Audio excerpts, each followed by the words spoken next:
To open up the meeting to the public. We had a technical concern we worked through. We've already done the pledge, and we've already read the open public meeting statement and took our roll call. At this time, we will now have the receiving of the minutes and committee notes of the secretary from July 14th, 2025, Finance and Facilities Committee meeting, and July 14th, 2025, regular Board of Education meetings. Can I please have a motion to accept the minutes and the committee notes of the secretary? Second? Motion made by Mr. Ferreira, seconded by Mr. Biner. All those in favor, please say aye. Aye. Opposed? Ayes have it. Motion carries. Mr. Ganella, do we have any public correspondence this Yes, evening? we have a couple of items. We have a candidate list for the November 4th, 2025 school board election, and we have a letter dated July 24th from Executive County Superintendent Darrell Palmieri to Mr. Davies regarding the 2025-26 remote instruction plan. Okay, thank you. Can I please have a motion to accept the monthly correspondence? So moved. Second? Motion made by Mr. Haberther, seconded by Mr. Ferrero. All those in favor of accepting the monthly correspondence, please say aye. Aye. Opposed? Ayes have it. Motion carries. Thank you very much. We will now move on to superintendent's reports and presentations. Superintendent Davies. Hi everyone, good evening. I'm excited tonight. We normally don't have a student spotlight in the summer, but we do tonight. And Mr. Bobnowski is here to recognize Kyle Nicholas and his accomplishments of achieving the Eagle Scout and his work on the Eagle Scout project. So Mr. Bobnowski.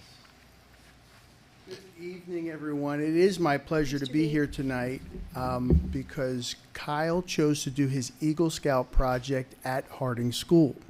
In order to become an Eagle Scout, you need to do a service project that exhibits your leadership. So Kyle certainly did that, and without further ado, I'm going to allow him to come up here and share with you what he did for his Eagle Scout project. Kyle Nicholas from Troop 83.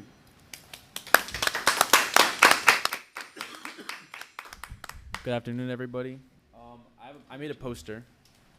So, my Eagle Scout project, I'm sure many of you have seen it just by driving by the elementary school. It's a bike repair station. So it's this blue repair station with a bike pump on the side. And the reason I chose this project, which I think is the most important reason, part of the project, is because I was also a student at elementary school, and I grew up in this town, and I was always riding my bike around town, and I always thought, oh, like if I broke a piece of my bike, I would always need my dad to come help me fix it, or I need to go back and fix it, or have to walk home with a broken bike, or just no air in my tires. And I thought that this would be a great project because I see a lot of kids riding around town, especially the fair's happening right now. A lot of kids are riding their bikes to the fair. And I thought it would be a great project to allow these kids to learn their independence and also just fix their bikes without having all this trouble of going home and all that kind of stuff. And just allow kids a lot more opportunity of independence. So my project came in 3 steps. I want to just walk you through it so you guys have an idea of what I actually did. So step 1 was obviously planning it out. I planned out a lot with Mr. Bobnowski, and we figured out the spot we wanted to put it, and I figured out the supplies I would need. And then when we actually came together and started making the project, we had to dig out we had to excavate the land, so dig out the grass and all the dirt, and make a frame for this concrete slab. Then we poured all the concrete, or we poured all the gravel, and we put a wire mesh so it could hold the concrete more stable, so it wouldn't be moving around in the grass and wouldn't be able to stick to something. So then we poured the concrete. We had a lot of people came out, which was great. And then next came smoothing and cleaning. We wanted to make sure we left the land because as scouts we learn to leave stuff better than as we found it. So we wanted to make sure we cleaned everything up, make sure we cleaned all the tools out, and cleaned all the dirt and all the debris we created by digging out everything, and then just covering it and drying it, which was like the longest process, I would say. It took a few days and we couldn't do any work that day. And then after it all dried, we were able to beautify it. We planted grass and put topsoil. So because as we dug everything out, we we defaced kind of the land around it, so we wanted to fix that up and leave it better. So we planted grass and put topsoil on top of it. And then the last part was just installing the bike repair station and the pump, which all came out very well. And I'm glad to help the community and to provide this for all the students and all the people in town. Thank you. Thank you all. Thank you. Thank you, Kyle. Did a great job presenting. Troop 83 here in town of Kenilworth have a history of producing many Eagle Scouts every year, which is a pretty grand accomplishment considering only about 4 to 6% of all Scouts get to the rank of Eagle Scout. And I feel like every year Troop 83 produces 2 or 3 Eagle Scouts a year, which is a pretty grand accomplishment. And now Kyle joins those ranks. As in my tenure at Harding School, I have had the fortunate opportunity to work with 3 different Eagle Scouts that did Eagle Scout projects on the property. We had seating area around the playground, which is still there. We have the paver planter around the Harding sign, which is there. And now we have our bike repair station. So Kyle, in recognition of your Eagle Scout service project, I want to thank you for your leadership and your commitment to scouting, and I want to present you with this file.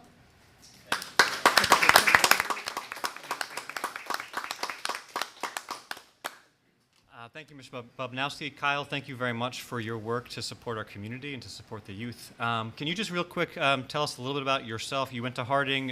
Where'd you end up, and where you headed next? If you could just share that with the board. Yeah, of course. So I grew up in town, obviously. I came up through elementary school here, middle school, and then I left to go to UCVDS. So I didn't go to high school here, but I went middle school and elementary school here. I've been through Boy Scouts my entire life. My brother started Boy Scouts when he was young, so I was even in it when I wasn't officially a Cub Scout, but I was still doing all the stuff. My dad was my den leader, so that's kind of just ran in the family doing Boy Scouts, which was really great. So I've been through it my whole entire life. So it's nice to be here and presenting it as an Eagle Scout because I've been there right from the beginning, and now I'm all the way up here. Yeah, so I'm going to college next year. I'm going to Louisiana State University. I'm going to study marketing. And my goal, just in life in general, is to make start my own business, which I intend to use my marketing degree to start a franchise, then branch off and start my own business, and hopefully make something myself that way. That's my plans. Yeah. Wonderful. I appreciate you sharing that with us. Thank you. Thank you.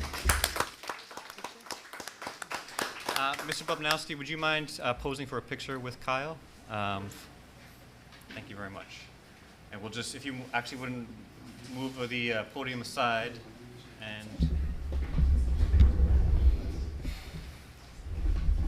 thank you very much. Mom and Dad, that's your opportunity.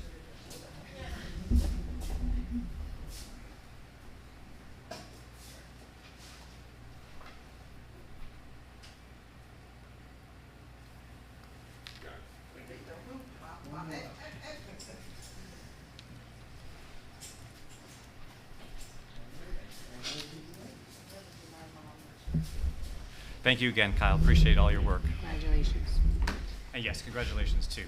Next up, we have Ms. Heimpel here as our Director of Curriculum, and Ms. Heimpel is going to be presenting to us the standardized test scores specifically for NJ-GPA Thank you. scores. They want to. Oh, yes. Yeah. Thank you so much. You can stay, but you're more than welcome. Thank you.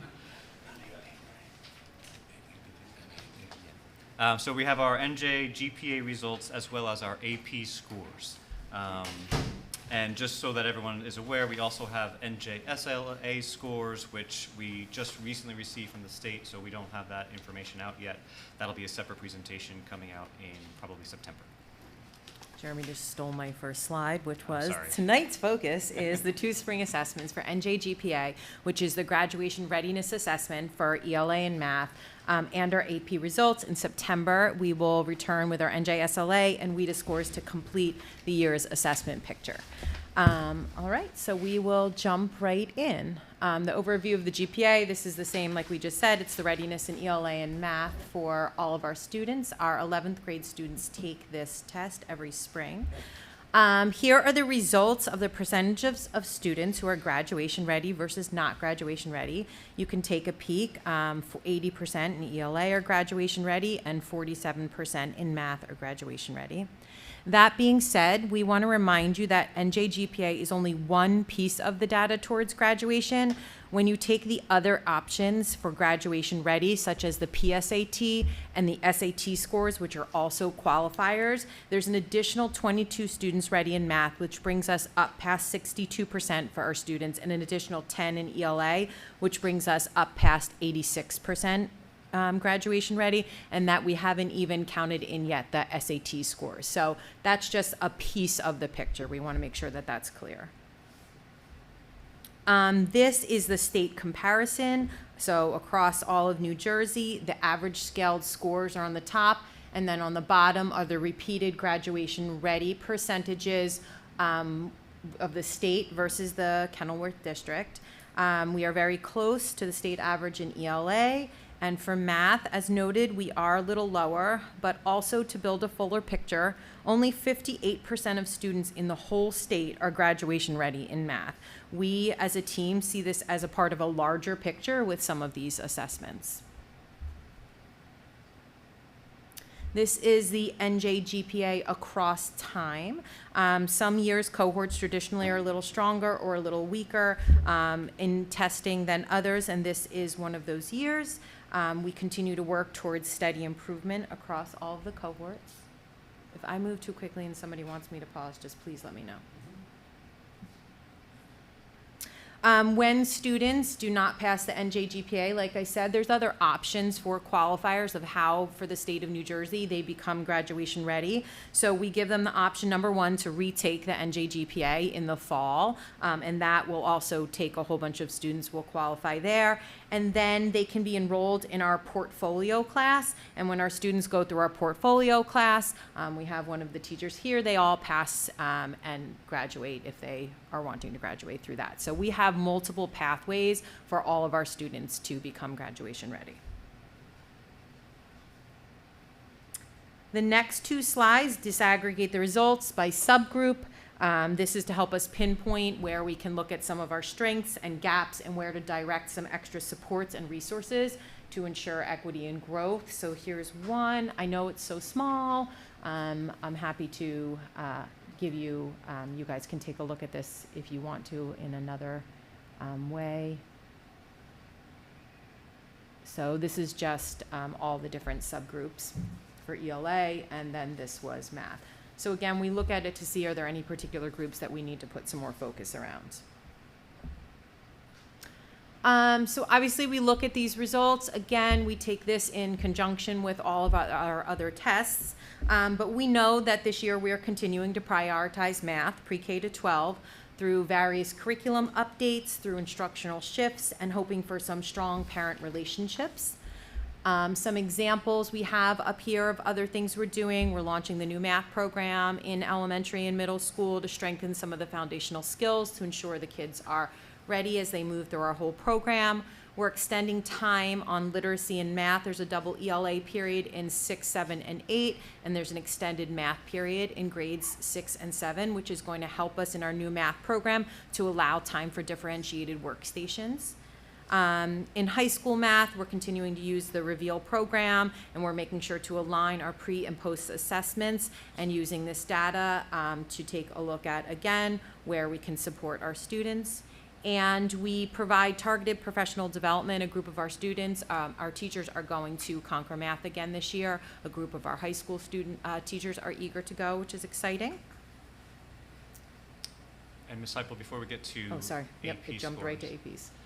just a note too, I think for the board to know and for the public to know that our teachers are partnering with us with this data in ways that maybe we haven't in the past, and I'm excited for that. A couple of them are here tonight that have been working with us to look at data, and I think I want the board to know that we're, as a full team, shining a light on this data to try to, make the most of it and try to utilize the data as best we can to improve instruction.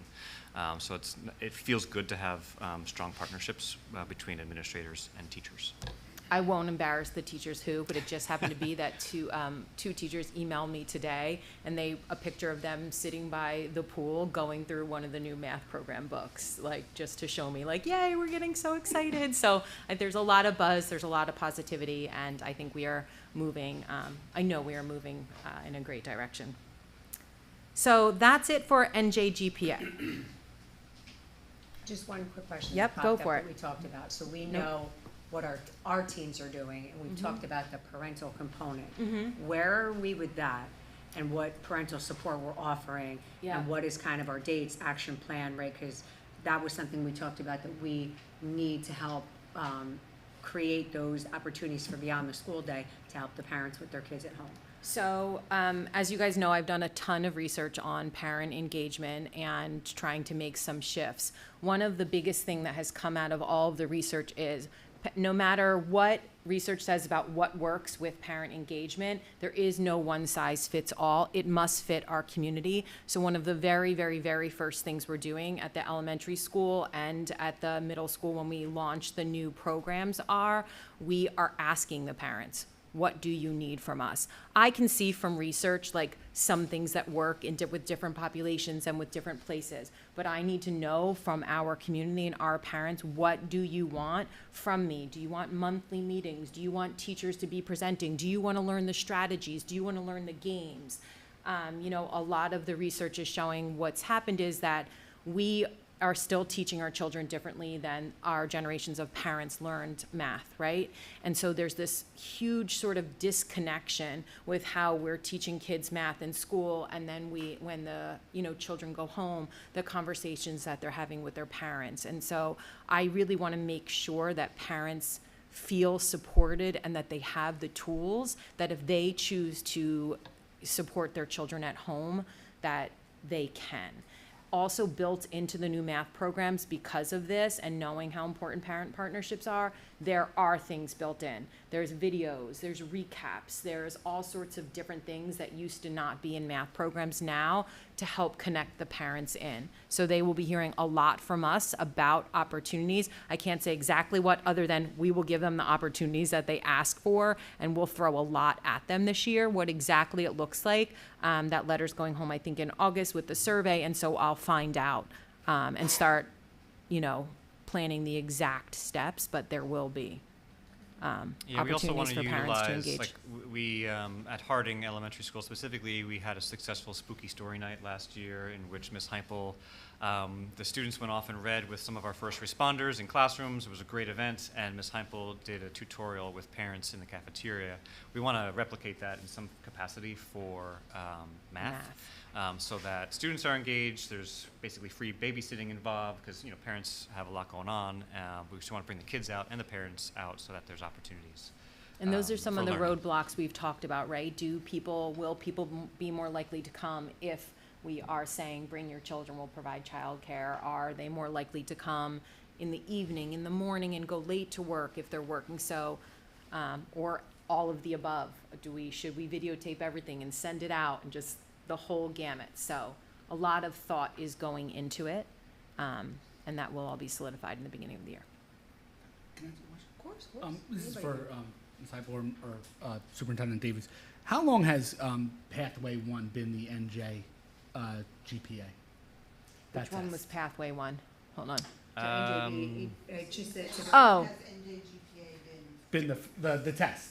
Oh, I think it was in 2019. So not the point I'm trying to make is not a long time. No. No. It's a fairly No, new. It's It a was fairly like- new test. You're going to was see like lower results COVID. on any fairly new test. The test COVID state and just then. started in that time releasing it only to 11th graders as the exit exam, but they change it all the time, right? And so, it is an exit exam, but it hasn't been around that long. That's why they That's give why they those offer other the retake qualifiers also. as The well. state allows that retake for Mhm. the test. Vince, can you go back, I think it's the previous slide, it had the 23-20, yeah, that one. Well, that's because that was after The COVID. ELA yeah. number Mhm. is for 2023, Mhm. such a high number, is that because of post-COVID? Mhm. Yes. 76%? Mhm. Yeah. Mhm. Yeah. And there's no data, we don't have data for 2022 or 2021 because of COVID. So you're basically talking about that's the result. That's basically our starting point is 2023. Thank you. Absolutely. Anybody else have questions? And was 2023 still one of the years where they took NJ GPA, but it didn't count? I think that was 2022. It did count in 2023. 23 was the first year. This year it Because I did remember count. there was a couple of years There where was. they were taking it, but it didn't count and the kids knew it. Right, so That they- was 2022, I think, yeah. right. So it was hard for not being accountable for 2 years to then shifting back for them from the learning model from home to now re-engage them and also having them sit for a test. You know, so there's a lot of factors involved, which everybody, I think, feels across the board from the state, not just us. Okay. So now we wanted to talk about and celebrate some of the AP scores and some things that have happened. This is obviously another piece of the data. So as you guys know, but just in case anyone doesn't know, the AP courses, advanced placement courses, are college level courses where we expose students to the rigor of college work while potentially enabling them to gain some college credit or course placement in their colleges while they're still in high school. So that's what an AP course is. Brearley offered last year 13 AP courses. We had 11 teachers teaching them. And if you take a look here, every year since we have been working on our APs since 2021, we have some great scores to highlight that 94% of our students last year received a score of a 3 or above. This is a wonderful thing to celebrate. And some other highlights of success are, obviously, across the past few years, the average scores continue to rise across the courses. More students, that is happening because more students are getting 4s and 5s. We have really high expectations for students enrolling in APs, and we're making sure that the students that are in the APs have the prerequisites and the knowledge and skills and really want to be successful in these courses. And our teachers do continue to engage in readings around APs and AP Summer Institutes and get together to continue to make sure that these courses are bringing the level of rigor for our students that we want to prepare them for the test so that they can get the credit. Anecdotally, I'll add too, I've received 2 emails this summer from parents of recent graduates who have said that their children are entering college basically as sophomores because of their work in the AP program in high school at David Brearley. That they've been basically able to bypass a lot of the prereq courses because of their AP scores being what they are, 4s and 5s. So when you have passing scores, and we've now moved into a place where we're really doing well with 94% of our students achieving a passing score, that's really beneficial, and it translates into dollars, literally, if you're a college-bound student, because you can get rid of some of those prereq courses and advance yourself quicker in college. So just for the public to know that, I think it's important. A lot of folks who have elementary school children might not know what AP is, Advanced Placement, College Board. Those are terms that are a little foreign, but it does pay off to work hard throughout elementary school, middle school, and into high school, because that can set you up for success in college. So. And next year we're bringing back AP Bio, which is something that a lot of students had showed, an interest in as kids are continuing to be interested in the sciences. As you know, we're adding a couple courses too. So There's a couple math too that students across the board have been doing well in. I'll share, it just came out this week, so it's like a good, if students want to take it, right, you can give them the course and they're performing well on it. The College Board released a lot about that, so it would be great. Any questions about either of our spring assessments? The question I would have about the AP, and probably not something you can answer now. Okay. Probably takes a little bit of a dive, is when we talk about the increase in percentage of students scoring really better than grade. Are we comparing apples to apples? Are they, is it the same courses that are being taken in prior years that we now are seeing the 94%? Or are they? I can't answer that because I have all the charts and the tracking. Spots? Because, for example, we had a course where the AP students were taking it and didn't do well. Yes. That we didn't have those same number of students taking it this go around. That speaks to that. So I'm just curious as to what the courses are So are they the same courses, or are we doing better because they have different courses? we have added a couple new courses across the years, right? AP Research. We have also the other part of that bullet where it says the high expectations for students enrolling in APs. Some of the feedback, we had received from some of the teachers was, we want children to push themselves and want to be in APs, but we have to make sure the children are ready for that level of work. If we're also saying to the teachers, we want you to be increasing the rigor, right? To make sure that these kids are successful, we have to make sure they have the prerequisites and the skills in order to be successful in some ways. So I think it's sort of been, working together. Also as well. Absolutely. That's filtering out the students who may be in class, or students who may be in class that may not have been particularly ready for class. There might be some of that, but I Yeah. think one of the things that Some I'm of it, for proud sure. about with that 94% is our enrollment in year APs above. has remained consistent. So it's not like we're telling kids not to do it and our rec scores are Right, rising as well. right. Different courses They're, that yeah, we can do a little bit deeper of a dive, Right. but Mm-hmm. we are seeing, we are seeing the scores rise in specific courses No, it's taught by like the we same saw, team. same thing in my own summer, just to get back, okay, we're like, this many of the students got these really fives, as opposed to last year. I'm just curious if the courses. Other questions for Ms. Hyman? Get these slides, or I don't necessarily need all the slides, but I did want to see, because it's too small, we're not spending time on it, the slides with the Subgroups? detailed breakdown. Yeah, we can send that to you. I'd like to see that. Yeah, I'll send that to the board tomorrow. Right. Anyone have questions for Sam? No? No, questions? No? Okay, thank you, Sam. Thank you. All right, next in our presentation list is Mr. Gonella with the latest referendum projects update. Just so that the public knows, I'm very thrilled, to use that word, thrilled where we are with our timeline. Whenever you have a construction project, you're worried about being on time, and we have the start of school coming up. Students report on September 8th, teachers report on September 3rd. We will be ready, and that's very relieving for me to say, and also exciting that we're going to be ready for the start of the school year. We just took a tour of the facility with the full board, and Mr. Gonella is going to provide us with the latest updates. Okay, good evening, everyone. Closing in on the, possibly it'll probably do a September version of this, and that's it. Until we decide what to do with other projects. So there will be some more things to consider. Addition, other than a door, we have the glazing is complete, mechanical, electrical, plumbing, other than the connection to the lab equipment, that is complete. Painting, other than the final coating, is complete. Floor installation in that section of the building is complete. The metal paneling installation, I know they were working on it this weekend. We did have contractors, multiple trades in here on both Saturday and Sunday this past week, so that was nice to see. And the final cleaning is in progress and will continue to be in progress. Furniture for various sections of the building, the new addition, will be on site this week, starting tomorrow. We'll start receiving some of those items, including the multi-purpose room furniture, which will be cafeteria tables.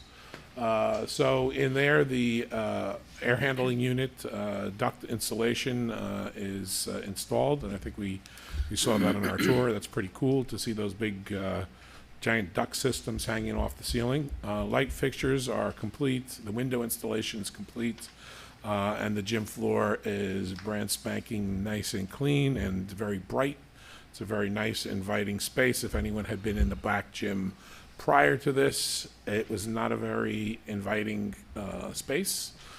Functional, yes, but not very inviting. I think this definitely has transformed it into a very open and inviting space that the middle schoolers will not only have gym in, but gather in the morning and have their lunch in as well. And then in the lobby, we put some the wood grill and the baffle system. Baffle system takes care of some of the sound deadening in that space. We did have a reception for the Teacher of the Year here in June. Our retirees actually in June.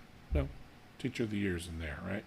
And it was a little noisy. And now you could see that with the baffles, it's a very completely different type of environment. And with several hundred kids moving through that space on a daily basis, you're going to need some sound deadening components there. Area D and B, the auditoriums, the cloud installation has been complete. That really made the room really pop, I think. It not only does have an aesthetic appeal to it, but it does also have the same impact on the acoustics as well.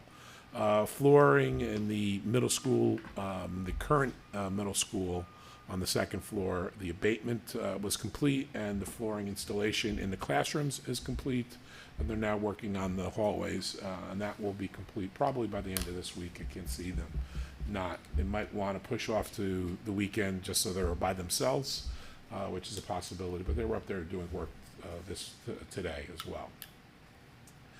Ceiling grid installation in the classrooms is in progress, as well as the light installation, and the doors into the hallway for the new classrooms is also complete. So we are moving quite rapidly to completion, and you can see here some of the pictures that we'll have for us to review. You can see the top left-hand corner is the facade of the new addition. Things that are missing there are the sunscreens, which are going to be several weeks, possibly even months out due to manufacturing delays. The soccer field obviously is not to the condition that we want to see it in. And we've been working with the contractor to try to rectify that issue. You can see the name of David Burley is prominently displayed on the entryway there. The next picture is one of the science labs with its polished concrete floor and its new lab tables. Another picture on the bottom is another picture of the full facade, showing both the first and the second floor additions. Next picture is one of the science lab prep rooms. The next is the STEM room on the second floor. And those rooms look very different even today. So these were taken last week. Even as you go through these classrooms this week, they're look very different. There's no debris throughout them, and they're nice and clean. There's a picture of the back gym, the first two pictures up and down on the left side of the screen. Through in there, the new pre-K playground at Harding School. That's along 18th Street there. That just was put in last week. They still have to come back and do the surfacing and put a couple more adjacent components to the playground, but that looked like a fun space. I took a look at it today. Mr. Bobnowski, did you see it? You gonna have fun out there? Are you gonna have fun out there? Good. Next picture is one of the renovated classrooms. So this was one of the rooms that we took a larger classroom on the second floor. Most likely this was a science lab that we cut in half to allow for another double the amount of middle school classrooms that we have up there. And with the new flooring, new walls, and the ceiling grid is in place, but without ceiling tile and lighting. Then you come down to the middle bottom row. That's the lobby with the acoustical panel and the wood grill going up. It's pretty much done. They need to come back and do some punch work items on that. Literally, they were in there today finishing that up. And then the next picture is the brand new hallway with its luxury vinyl tile on the second floor in the middle school. That will run throughout the old edition of the high school, of the middle school, second floor. Cost breakdowns. We are, project number 1's 100% complete, the HVAC project. We are finalizing punch list items there. There's still about $230,000 outstanding there. The addition project, we still have about 3.1 or $3.2 million there. We're about 82% complete there. And don't forget, there's about a month delay here on the pay apps to where the actual progress is. So we're much closer to more than 82% at this point. Auditorium seating is 100%. The labs are going quite well as well. Those are the lab tables, the lab cabinetry along the walls, as well as the art room. So that's about it. Hope you enjoyed the tour. There's still work to be done. We still got to get in there do our quality control inspections. Manufacturers have to come out, take a look at, make sure everything was done to warranty specifications. So whether it be roofing or windows or something like that, where we want those warranties to be intact, so they have to come back and make sure that things are properly installed, so we maintain those warranties. So plus all the little nicks here or there have to be addressed as well. So anyone have any questions? No? Okay. Thank you. Thank you, Mr. Ganella.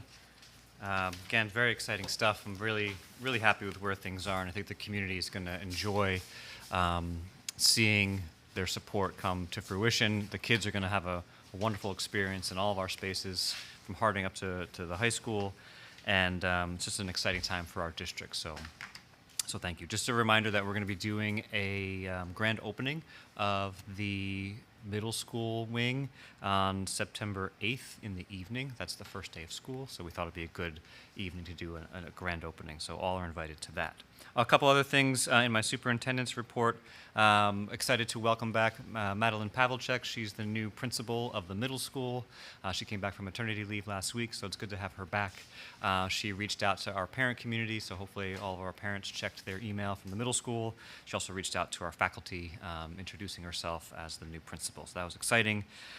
Fall sports started today with football and cheer, so we're already there, turning the corner in the summer to the fall. Soccer starts next week. Also, Camp College, so that everyone knows, which is a program our school counselors offer to our rising seniors. Camp College starts tomorrow. It's an opportunity for our seniors to come in to school early and get a head start on all the applications and all the stuff they have to do for college admissions. So we have over 30 students coming tomorrow and Wednesday. And lastly, the carnival is ongoing. It's great to partner with the community. The fire department and the rescue squad have their carnival in our parking lot, so it's great to see that action going on. So I encourage everyone to attend. Board, in your packet are the typical paperwork, the enrollment report, the residency report, the HIB report. There's not much going on with student discipline in July. There's not much going on with HIBs in July. There's none to report. Resolution number 26 on the agenda is the HIB resolution. You're basically approving in Resolution 26 that there were no investigations in June, because there were none. So that concludes my report. If you have any questions, please let me know. Otherwise, thank you very much. Just on new registration, so it's 26 new registrations and then 14 out, so that's like a net 12. But is that 15? I mean, the 15 for pre-registration, is that included in the new registrations for 26, or? You're talking about the plus 15 under 3F? Yeah. That is because of the pre-K program, so we had a lottery for those who registered. They're not going to be starting the school year in September, but we have them in a on-deck circle. Where's the 26 come from? All the grades in the district, or where it says new registrations, 26? Am I reading that correct? Yeah, those are students who are Moving into town. So we're a net 12 kids, okay. as of this day. I know, it's always that big jump, guarantee you know. you there's going to be more kids You know, transferring like, out than from here on, more out than in. More out than in. Probably. Because that usually doesn't happen. Usually I have that, well, not complaint, the question they ask in September is always, suddenly we get a burst of kids coming in here after, September, in September. I always ask for residency checks on those, but okay. So we're in net 12 so far. You think we're gonna lose kids coming out, or? Just the way the transfer process works in the state. Okay. People register, and part of the registration process. So like these 26 people registered, and if they have never been part of a school district before, or if they are currently in a school district, they come and register here, and then we request a transfer card. Oh, okay, gotcha. And that Okay. could take, especially this time of year, usually if it's the school year, it's a pretty quick process. But summer, they're not as, sometimes the office isn't there or whatever. So I would say there's a little bit of a lag time there, but I might be wrong. You never know. Okay, I'm But- good. Thank you. Anyone else have any questions on the HIV or enrollment report? Thank you. At this time, we will now move on to finance and facilities. Review of committees, resolutions, board discussion. Up first, Ms. Ladati, finance Okay. and facilities. Preparations for our annual audit continue with the order scheduled to be in the district on the week of August 25th. The classrooms are rapidly being cleaned and will be ready for the new year. We don't anticipate any delays. The Finance Committee met on July 14th and we discussed the following topics. Didn't supply the minutes for you in your packet. There's an additional $750,000 in aid designated for site improvements only. Status of the facility projects, including change orders, potential plaques, and potential plaques commemorating David Brearley. Use of the facilities and fees by outside organizations, that's policy number 7510. The agreement between the borough and the board for the Class 3 CELO, which is resolution number 27. Policy and regulations number 5111, eligibility of non-resident resident students coupled with our tuition rates, which is resolution number 9. A few other resolutions. Resolution 7 approves the administration of the preschool expansion grant as outlined by Mr. Davies.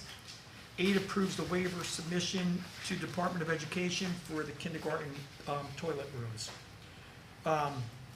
Moving on, I reviewed all the financials as always. I perused them. The financials are in order. I looked at the bill list. That's all proper with no outliers. There's no line item transfers that were over a $5,000 cap. Just a few other ones. The payments, the contract payments, the bills do match with the work that was performed. And that's basically all I have. I do have a question. You mentioned something about the preschool grant, Yes. with the 40%.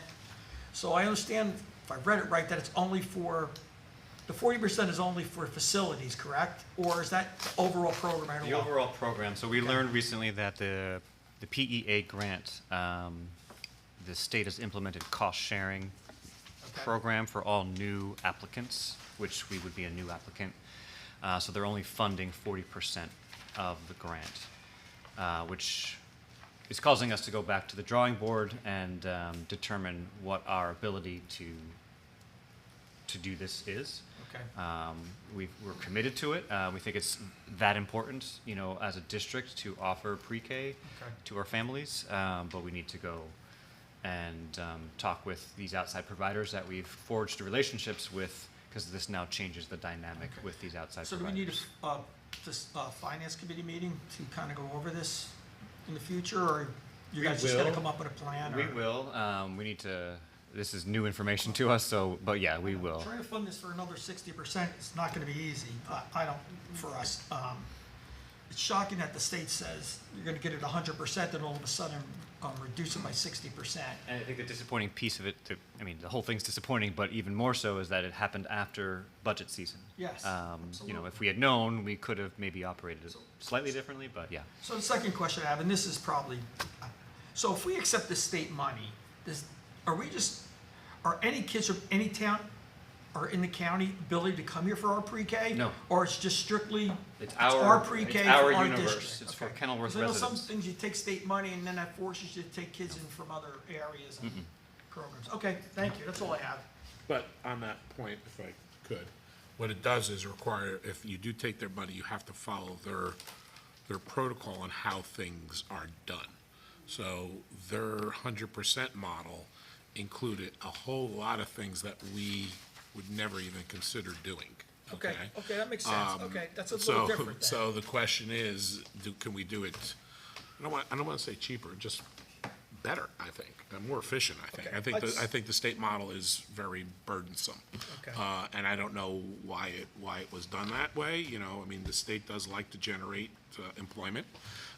So maybe it was to generate employment, or provide services, provide services Okay, to so- out-of-district providers, possibly, but if we do certain things. So we need to really go I'll back, leave it to you like experts. Jeremy said, go back to the board and look at it.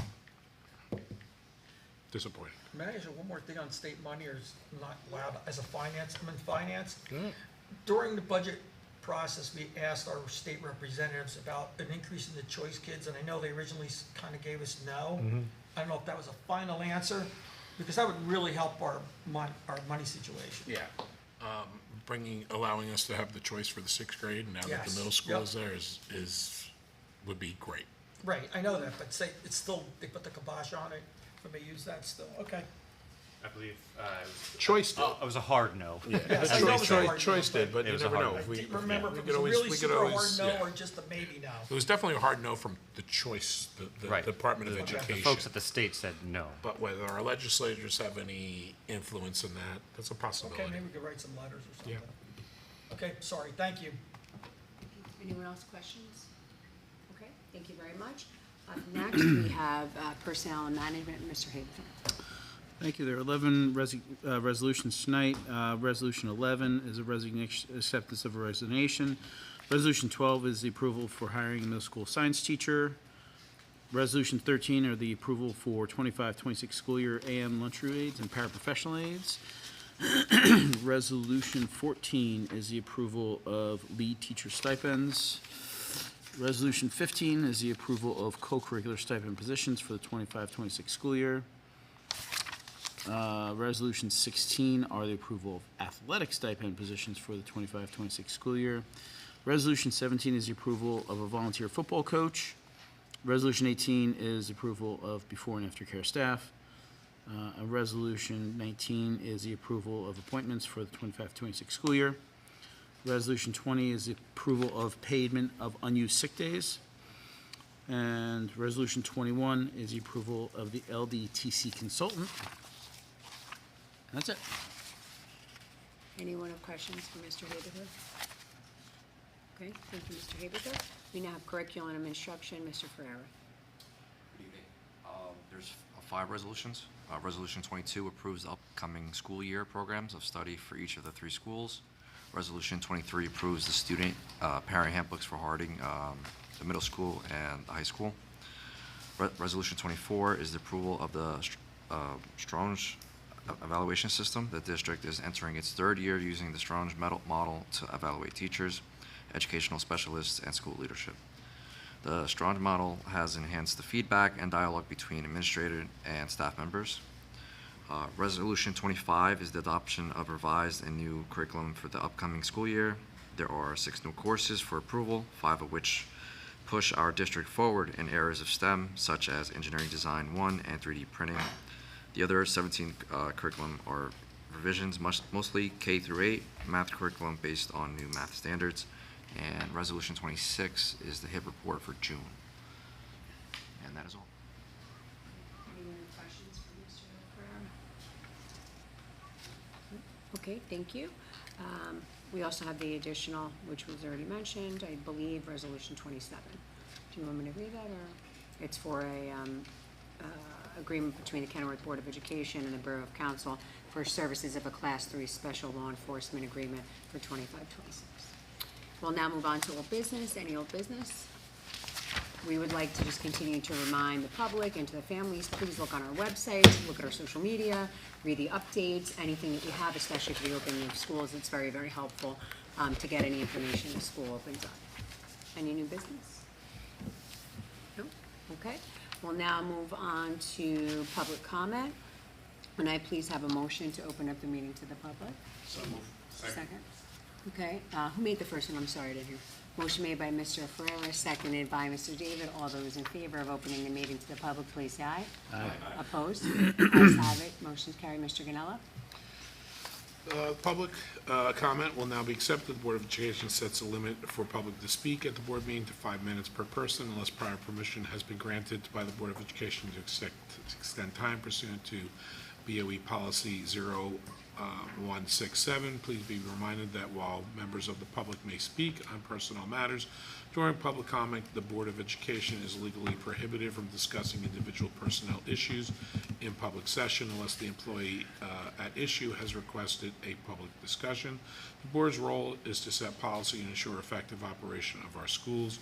While personnel recommendations are the exclusive responsibility of the superintendent of schools, the board reviews and acts on those recommendations in accordance with state law and district policy, but does not initiate or manage individual staffing decisions. Okay, thank you. Is there any public who would like to speak at this time? No? Make a motion to close the public? Okay, second. Second. Motion made by Mr. Haberthor, seconded by Mr. Hedina. All those in favor of closing the meeting to the public, please say aye. Aye. Opposed? Ayes have it, motion's carried. The meeting is now closed to the public for comment. Mr. Ganella, are we ready to vote on roll call of resolution? Yes, we have 27 resolutions, or 28, right, on the 27. agenda. 27. 27, sorry. There is a 28th one, but we're not voting on that one right now. No. it was 27, actually not- yeah. this is for resolutions 1 through 27 on the agenda. Do any of those need to be voted on separately? No? Okay. Biner? Yes. David? Yes. Farrar? Yes. Haberthor? Yes. Herdina? Yes. Ladati? Yes. Zimmerman? Yes. And Panici? Yes, Motion's carried unanimously. perfect. Do we have a need to go into closed executive session? Yes, we do. Okay, can I please have a motion to go into closed session? So moved. Second? Motion made by Mr. David, seconded by Mr. Ferrera. All those in favor of going into closed executive session, please say aye. Aye. Opposed? Ayes have it, motion carries. Mr. Ganella? Be it resolved by the Board of Education, the Board of Education meet in private session, which the public shall be excluded to discuss topics of PSA negotiations, attorney-client privilege, and potential litigation, which private discussion is being held pursuant to Section 7B and 8 of the Open Public Meetings Act. The matters under discussion will be disclosed to the public as soon as final decisions are made and voted upon. Biner? Yes. Yes. David? Yes. Farrar? Yes. Haberthor? Yes. Herdina? Yes. Ladati? Yes. Zimmerman? Yes. Panici? Yes. We are in closed session. Thank you very much. Thank you, guys.